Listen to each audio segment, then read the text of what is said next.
Viral rumah joglo mewah di Karanganyar dirobohkan, diduga gegara masalah keluarga. Sebuah rumah joglo mewah di Dusun Begajah, Kelurahan Popongan, Kecamatan Karanganyar, Kabupaten Karanganyar, Jawa Tengah, dirobohkan. Peristiwa pembongkaran itu terjadi pada Senin, 24 November 2025, dan videonya viral di media sosial. Mencuat kabar rumah itu dirobohkan karena masalah internal keluarga. Rumah tersebut berlokasi di dekat perkampungan warga dan kebun tebu. Saat ini bangunan yang terbuat dari kayu itu sudah roboh. Edi Mulyono, Ketua RT setempat, mengonfirmasi rumah itu memang sengaja dirobohkan.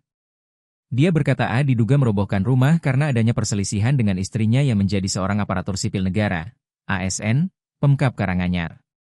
Menurut Edi, rumah dibongkar dengan alat berat oleh 8 hingga 10 pekerja. Pembongkaran itu berjalan dengan lancar dan tidak ada keributan yang terjadi.